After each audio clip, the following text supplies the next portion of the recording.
Hello everyone and welcome to Profit Marts YouTube channel.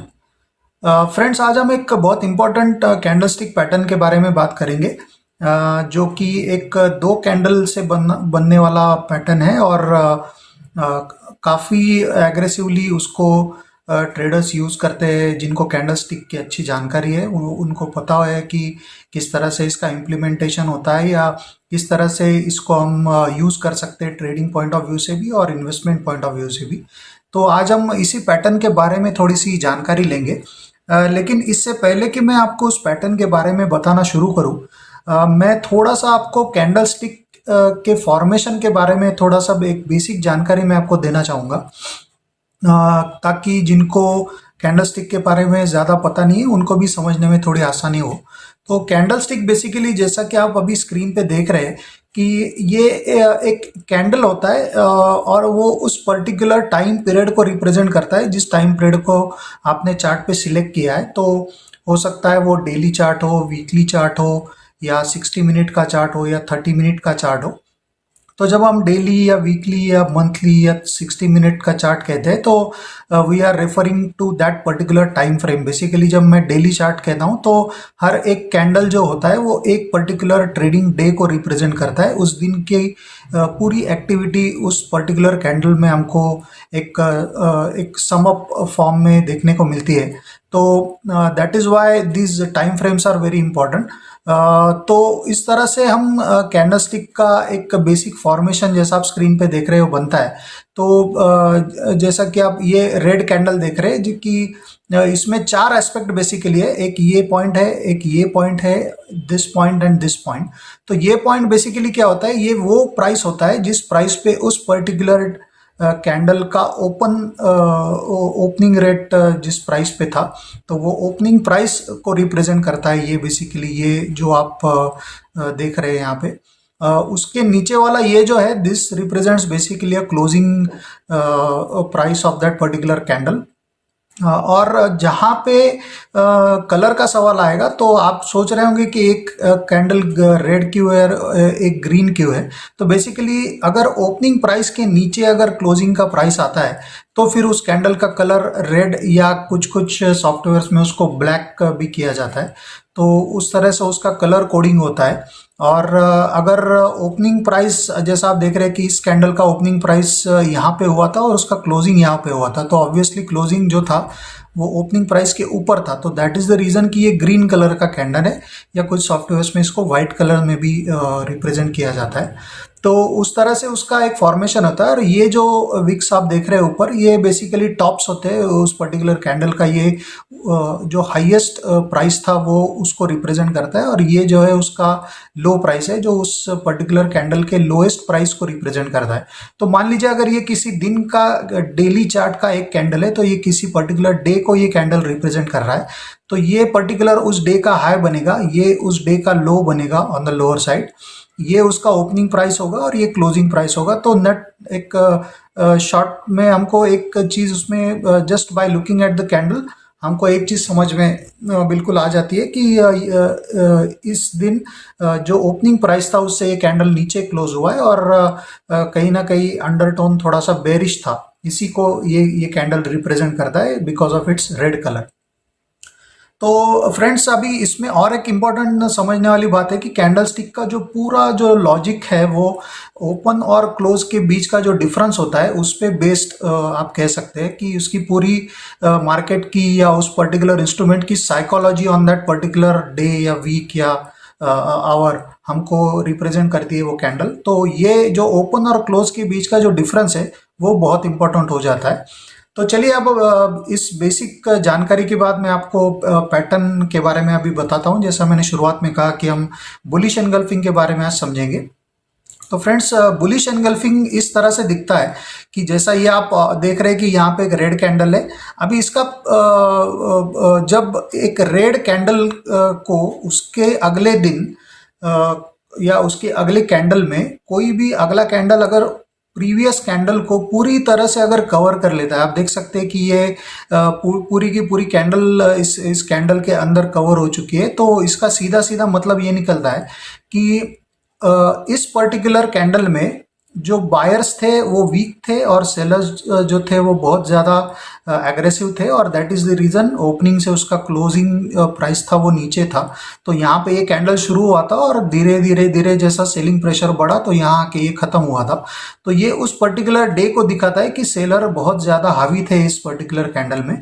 और इसके बिल्कुल उल्टा इस कैंडल में आपको देखने को मिलेगा। ये candle following previous days bearish undertone यहाँ पे ओपन हुआ वीकर साइड पे, और उसके बाद फिर एक कंसिस्टेंट उसमें एक बाइंग हमको देखने को मिला, और कंसिस्टेंट उसमें एक बाइंग प्रेशर बनता हुआ नजर आया, और सेलर्स कहीं ना कहीं बहुत ज़्यादा वीक होते हुए नजर आए, जो कि यहाँ पे बहुत एग्रेसिव थे सेलर ये, लेकिन यहाँ पे बहुत वो कमज़ोर पड़ते हुए नजर आए और बायर्स बहुत हावी हो चुके थे।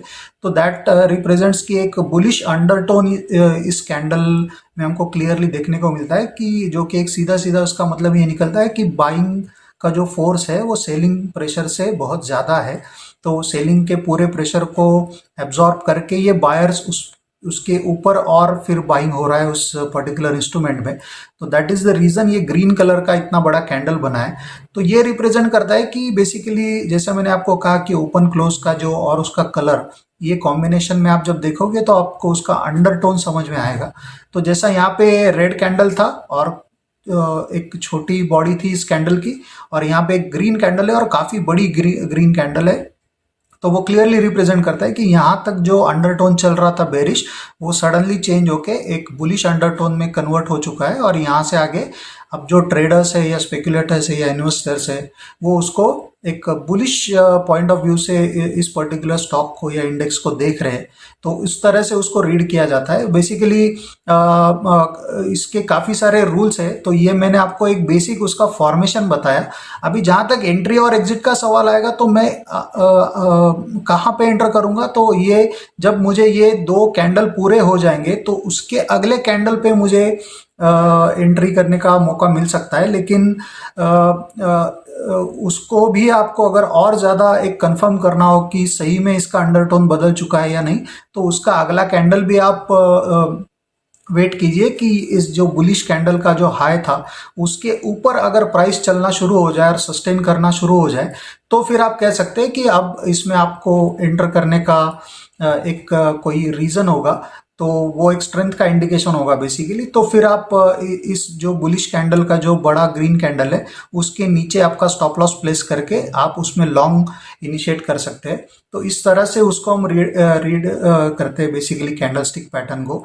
और इसको बुलिश एनगल्फिंग इसलिए कहा जाता है क्योंकि ये पूरा एनगल्फ कर दिया है उसने प्रीवियस कैंडल को, और ये टिपिकली आता है एक डाउनवर्ड मोमेंटम के बाद।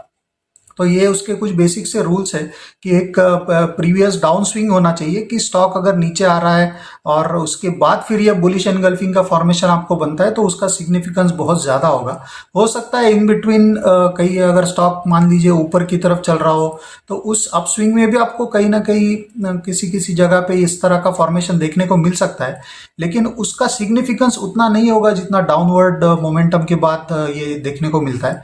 तो ऑब्वियसली एक डाउनवर्ड स्विंग जरूरी है, और उसके बाद अगर ये पैटर्न फॉर्म होगा तो that would be an indication कि यहाँ से आगे अब ये रिवर्स होके ऊपर की तरफ चलने वाला है।